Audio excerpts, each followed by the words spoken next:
Bem-vindos a mais um programa da rúbrica Cidade da Minha Vida. Hoje escolhemos um local que é bem conhecido por muita gente da região. É o Santuário de Santa Rita, na zona da Formiga, é o nome que tem esta zona na cidade de Irmesinde. Atrás de mim está a igreja do antigo convento dos Agostinhos Descalços, portanto uma ordem religiosa que herda os ideais das ordens mendicantes da Idade Média. O nome completo é Ermitas Descalços de Santo Agostinho. No fundo é o reavaliar, o reforçar do voto de humildade e de pobreza que esta ordem religiosa fez na sequência do Concílio de Trento.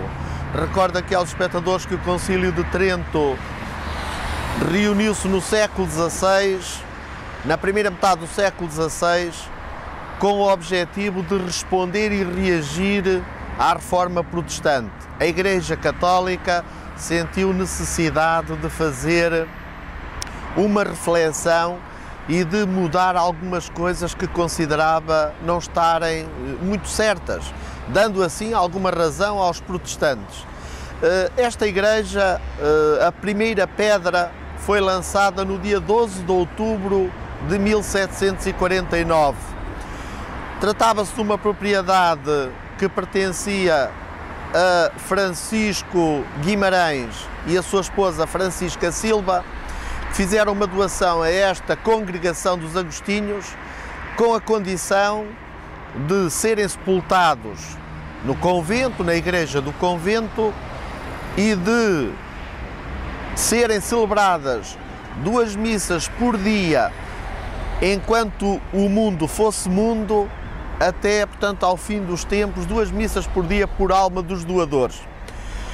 Queria acrescentar que no dia do lançamento da primeira pedra, 12 de outubro de 1749, portanto, meados do século XVIII, fez-se uma procissão e o andor estava debaixo da imagem de Nossa Senhora do Bom Despacho, porque neste local, quando ainda era a quinta do Sr. Francisco Guimarães, haveria uma ermida que tinha como invocação precisamente a Nossa Senhora do Bom Despacho. Portanto, esta igreja, que é uma igreja imponente do século XVIII, com marcas do barroco, que era a corrente artística da altura, mostra-se como uma igreja imponente, não como uma capela particular, que de facto não é uma igreja matriz, nunca foi sede de nenhuma paróquia, mas é uma igreja que tem marcas do barroco, de um tempo em que Portugal estava em termos financeiros muito melhor que hoje, porque vinha o ouro do Brasil em grandes quantidades. Anos houve do século XVIII em que chegaram a vir 25 mil quilos de ouro para Portugal. Na procissão, dizia há bocadinho, que se fez uma procissão imponente, e o andor, que naturalmente transportava a imagem de Nossa Senhora do Bom Despacho, a padroeira da igreja, foi transportado por o tesoureiro da Sé de Lamego e por 2 cavaleiros da Ordem de Cristo, de certa forma para afirmar a importância que tinha este convento. A igreja foi iniciada a sua construção pelo Frei Dom António da Anunciação, que tinha o cargo mais importante da congregação na altura em Portugal, e era o confessor da Rainha Mariana Vitória, que era a esposa de Dom José I. Mas o início da construção começou ainda no reinado de Dom João V, que era casado com a Rainha Dona Maria Ana. E tanto a Rainha Dona Maria Ana como a Rainha Dona Mariana Vitória contribuíram com significativas doações para a construção da igreja. Mesmo assim, foram necessários 30 anos. Queria dizer ainda mais um apontamento para aqueles que naturalmente estão menos informados, que em 1749 Irmesinde ainda não pertencia ao concelho de Valongo, porque nem sequer havia concelho de Valongo. Esta localidade, a Formiga, estava integrada na freguesia de São Lourenço de Asmes, e São Lourenço de Asmes era ainda nesse tempo, e foi ainda durante muito tempo, quase um século, terra da Maia, portanto pertencia ao concelho da Maia. Este mosteiro convento de frades agostinhos manteve-se até ao fim dos mosteiros em Portugal. Os mosteiros terminaram, como quase toda a gente sabe, com o Joaquim António de Aguiar, um ministro liberal que extinguiu todas as ordens religiosas em Portugal. A partir daí, este mosteiro conheceu o mesmo que muitos outros mosteiros. Foi leiloado em asta pública e o primeiro Visconde de Sacabém comprou-o. Estamos mais próximos da igreja de Santa Rita, como é agora conhecida, Santa Rita de Cássia. A Santa Rita era uma italiana de nome Margarita Lotti, que nasceu no centro de Itália e que foi uma senhora que naturalmente levou uma vida difícil, como era a vida de praticamente toda a gente no século XIV. Ela nasceu em 1381, o século XIV é um século que é conhecido na história pelo tempo da peste, da fome, da guerra, guerra dos 100 anos, peste negra, uma série de fomes, portanto as pessoas viviam bastante mal. Ela era filha de uns pais cheios de valores. Os seus pais eram considerados, pelo menos na sua biografia, os biógrafos falam dos pais como pessoas de bem, que até tinham, relativamente aos seus vizinhos, uma atitude de pacificação, dado que as brigas eram constantes. Margarita Lotti, naturalmente, nesta família, acaba por ser uma pessoa cheia de valores. Quando se tornou adulta, os pais escolheram para ela a via do casamento. Não por muita vontade dela, ela não se sentiria muito vocacionada para o casamento e para a família, mas a verdade é que não quis contrariar a vontade dos pais, casou-se, mas o seu marido acabou por se revelar uma pessoa cheia de vícios. Dizem os biógrafos que era um homem que se dedicava à bebida, um homem que era mulherengo e um homem que maltratava a esposa, portanto chegando mesmo a ser violento.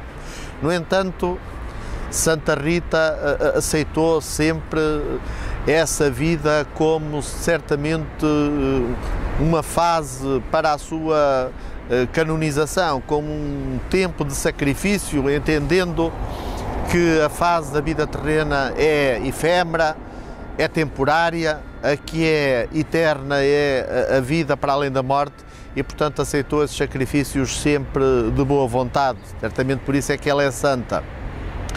Foi mãe, mais tarde enviuvou, passados 18 anos de casamento, e aí tornou-se freira, monja agostiniana.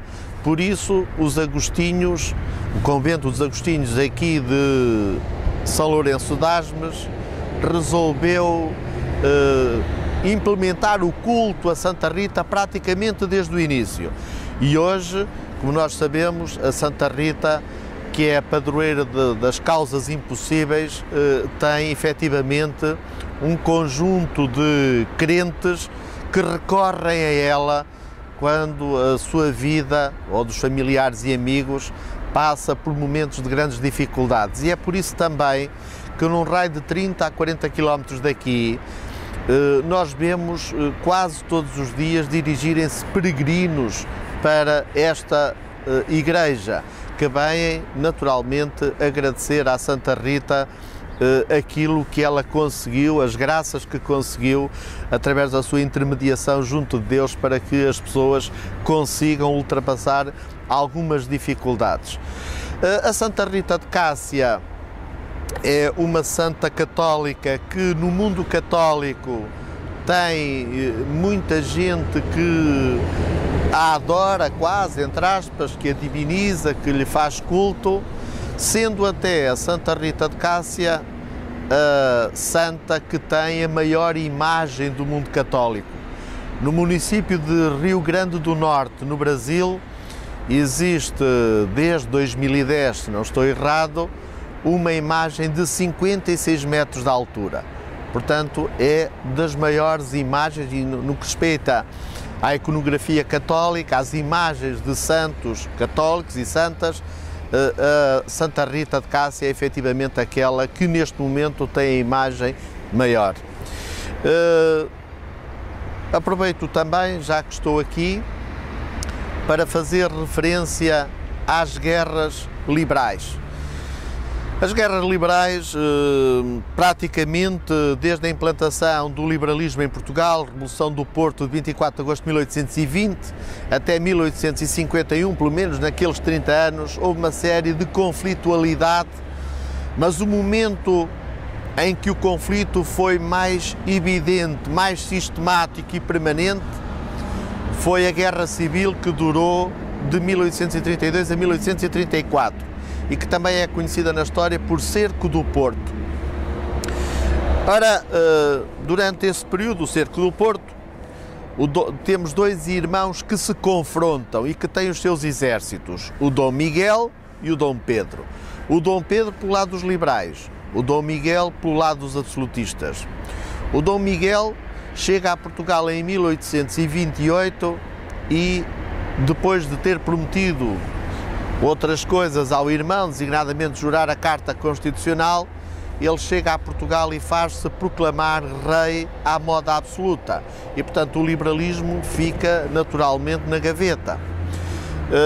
O Dom Pedro, que era imperador do Brasil, vendo que a atitude do irmão prejudicava o reino, mas também a própria filha, a Dona Maria II, resolve abdicar do trono imperial do Brasil no filho, Dom Pedro II, vem para a Europa e consegue arranjar um exército de cerca de 8.000 homens. Dá-se o desembarque na Praia da Memória, ali perto de Matosinhos, de Lessa da Palmeira, na Praia de Pamplido, e a partir daí entra na cidade do Porto. O exército absolutista, ou miguelista, foge do Porto, aqui para as redondezas, e o Dom Pedro vem para o Porto, instala-se no Palácio dos Carrancas, que é o atual Museu Nacional Soares dos Reis, e a partir daí o seu exército, que também tem alguns mercenários ingleses e franceses, tenta fazer com que o exército miguelista, que está à volta da cidade do Porto, consiga aproximar-se muito da cidade do Porto. E então, 15 dias depois do desembarque, o desembarque faz-se no dia 8 de julho de 1832, 15 dias depois, sensivelmente, no dia 23 de julho de 1832, dá-se aqui um dos combates que mais vítimas causou. Portanto, as tropas miguelistas, que eram em muito maior número, seriam à volta de 80.000, dado que o Dom Miguel podia recrutar homens em todo o reino, as tropas de Dom Miguel estavam sobretudo aqui na Serra de Valongo. E então, a 23 de julho de 1832, o Dom Pedro manda o seu exército dividido por 3 caminhos em direção à Serra de Valongo. Foi pelo caminho de São Cosme de Gondomar, ainda hoje lá em cima aquela estrada via rápida se chama Estrada Dom Miguel,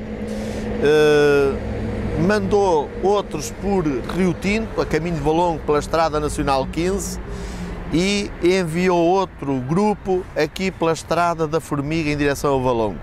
E, portanto, no confronto, ou na ligação entre este corpo e o que seguia por Rio Tinto, que depois há uma parte que desvia para Baguim, quando se aproximam aqui das imediações onde é atualmente o seminário do Bom Pastor, portanto nesta encosta, terão começado a surgir os primeiros tiros, seriam cerca das 11 horas da manhã. A batalha, dizem as crónicas do tempo, prolongou-se ao longo de 7 horas, portanto só terá terminado às 6 da tarde. Quanto às vítimas, a fonte afeta aos liberais diz uma coisa, a fonte afeta aos miguelistas, como é evidente, diz outra. Mas cruzando os dados, não andaremos muito longe da verdade se dissermos que as vítimas, mortos, feridos e desaparecidos rondarão mais de 1000 pessoas, o que é bastante para um dia só. A batalha prosseguiu, ou a batalha não, as guerras, houve outras batalhas, aqui no atual Concelho de Valongo houve outra importante que foi a Batalha da Ponte Ferreira, hoje na freguesia de Campo. Até se diz que terá sido o sucesso liberal nessa batalha que terá feito com que a Dona Maria II, filha de Dom Pedro, tenha querido compensar o apoio da população valonguense ao criar o município de Valongo. Aqui no convento dos Ermitas Descalços Santo Agostinho funcionou o Hospital das Tropas de Dom Miguel, das tropas absolutistas. Quem sabe história também sabe que normalmente a Igreja não está a favor dos revolucionários. Está normalmente do lado dos conservadores, neste caso, o lado dos absolutistas. E, portanto, aqui funcionou o Hospital das Tropas Absolutistas, o quartel-general chegou a estar em Águas Santas e o Dom Miguel esteve aqui várias vezes. Eu vou ler um pequeno trecho da vinda dele aqui no dia 20 de dezembro de 1832, fez em dezembro passado 180 anos. Este pequeno texto saiu na Gazeta de Lisboa, que era naturalmente afeta ao rei Dom Miguel, porque nessa altura ainda só o Porto é que estava governado pelos liberais, chamemos-lhe assim. Diz então assim, no dia 20 de dezembro de 1832, depois da última revista, dirigiu-se El Rei Nosso Senhor ao Hospital de Sangue da Formiga, percorrendo todas as suas enfermarias, demorando-se particularmente naquela em que estão os bravos militares que foram feridos no campo da honra, na justa defesa do rei e da pátria.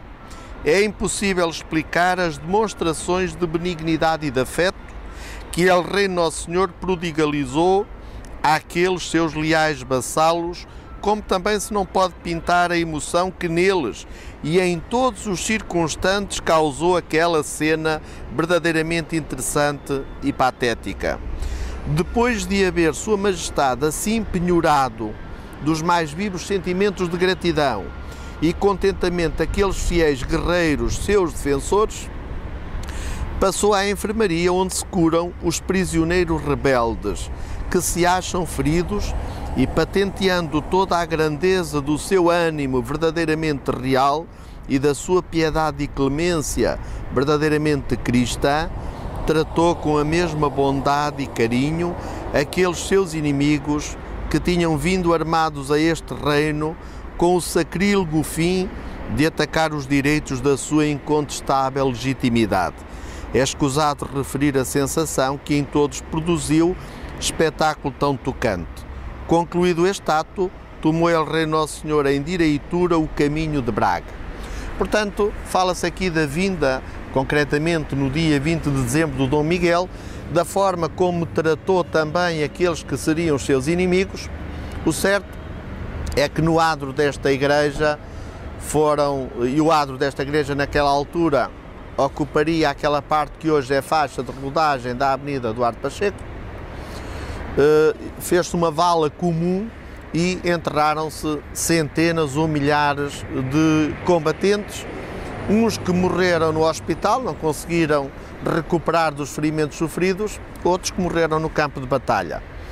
E quando foi diretor aqui do colégio, Monsenhor Miguel Sampaio, fez-se ali aquela grande obra que é esta avenida, e ao fazerem a terraplanagem encontraram esqueletos que naturalmente eram desses antigos combatentes do tempo das guerras liberais e dessa guerra civil, e foram trasladados os restos mortais para aquela campa que vemos ali à entrada da igreja de Santa Rita, do lado direito, onde há uma lápide do Regimento de Infantaria do Porto que diz exatamente isso. Vamos falar agora do Colégio de Irmesinde. certamente tão conhecido como a Santa Rita, é o Colégio de Irmesinde, uma instituição de prestígio do ensino privado, que o atual Colégio de Irmesinde tem o seu início no período da Primeira República, em 1912, o ano passado comemorou o primeiro centenário, mas este edifício está ligado ao ensino muito antes. Não vou amassar os espectadores com os pormenores, enfim, uma ou outra data, um ou outro nome, para dizer que este edifício, enquanto mosteiro, foi efetivamente nacionalizado por Joaquim António de Aguiar, como disse há pouco. Em 1842 foi vendido em asta pública e comprado por o primeiro Visconde de Sacavém. Mais tarde instalou-se aqui um colégio destinado sobretudo aos filhos dos miguelistas que não puderam emigrar ou que não quiseram sair do país. Foi nessa altura que os alunos do colégio usavam como emblema uma formiga. A formiga é um animal ainda hoje que é sinónimo de trabalho. Quereria isso dizer e significar para os alunos que não podem ser dados à preguiça, que têm que estudar, que têm que trabalhar para poderem ter sucesso na vida. Esse colégio durou pouco tempo, meia dúzia de anos. Mais tarde existiram aqui outros colégios. Ficou famoso do padre José Rodrigues Cosgaia, que era um imigrado político de Espanha. Depois a Congregação do Espírito Santo. Chegou a ter aqui também uma secção masculina do Colégio de Paço de Sousa. Mas o Colégio de Irmesinde é efetivamente a instituição mais duradoura em termos de ensino. Quando foi no período da República, já era dono do colégio um nome prestigiado em Irmesinde, que é José Joaquim Ribeiro Teles, que tem uma rua no centro da cidade que substituiu o nome Cândido dos Reis, que é aquela rua que sai do centro, daquela praça central da Rua 5 de Outubro e que vem para o lado da escola secundária. José Joaquim Ribeiro Teles casou com Margarida Cidade, que é a herdeira do segundo homem que comprou em asta pública toda esta propriedade que aqui converge neste cruzamento.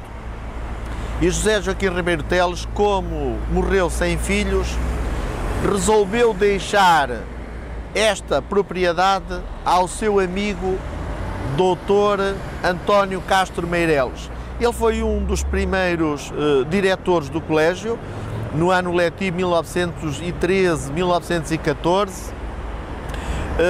Foi professor, foi diretor, foi uma pessoa ligada naturalmente à Igreja Católica, tão ligada que chegou a ser bispo, saiu daqui em 1924 para ser bispo em Angra do Heroísmo, voltou pouco tempo depois para o Porto, primeiro como bispo coadjutor e depois como bispo titular, mas em 1932, quando ele já era bispo do Porto e o Joaquim Ribeiro Teles estava já no final da vida, fez um testamento em que doava todos os bens ao seu amigo, antigo diretor do colégio, Dom António Castro Meireles.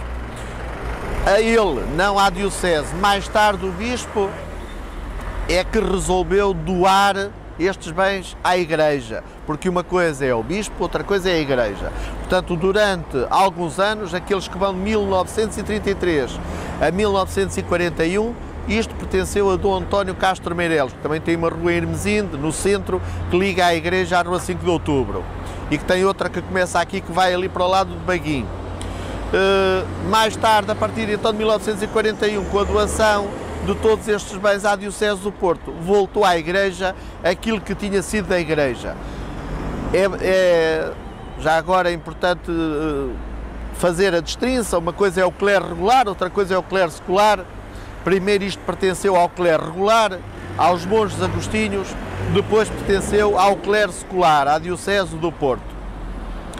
Queria só fazer aqui assim um parênteses para dizer que no período da Primeira República, no ano 1911, este edifício pertenceu a um colégio chamado Escola Guerreiro, que tinha um externato no Porto e que tinha um internato aqui em Irmesinde, dado que nesta altura, como é bom de imaginar, não existia mais nada a não ser o convento dos Agostinhos, o palacete onde viveu o Joaquim António da Guiar, o José Joaquim Ribeiro Teles, e mais nada, no resto eram só campos.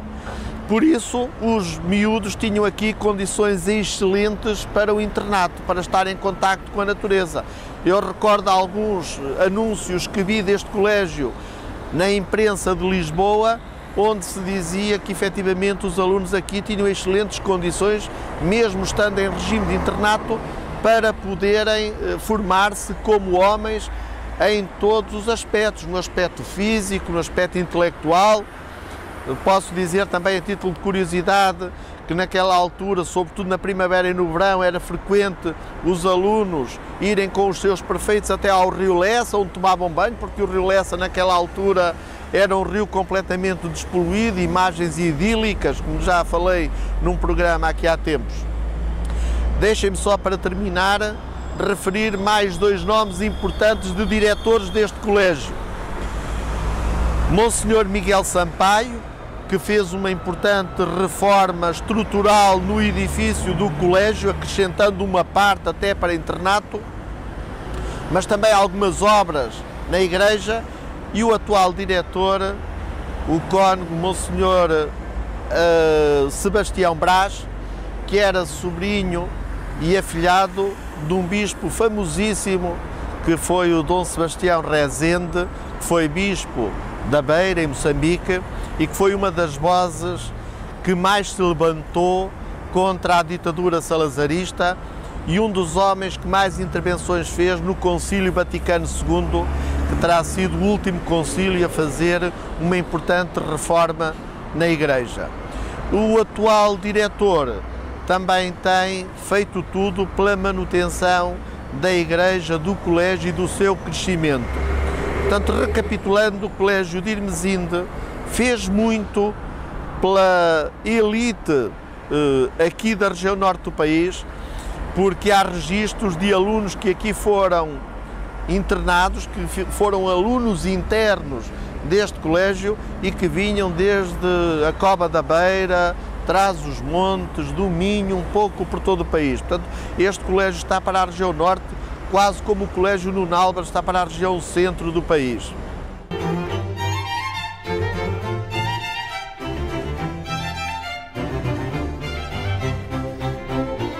Consulte os volumes dos registros monográficos de Irmesinde para ficar a conhecer melhor a nossa linda cidade. Disponível em qualquer biblioteca.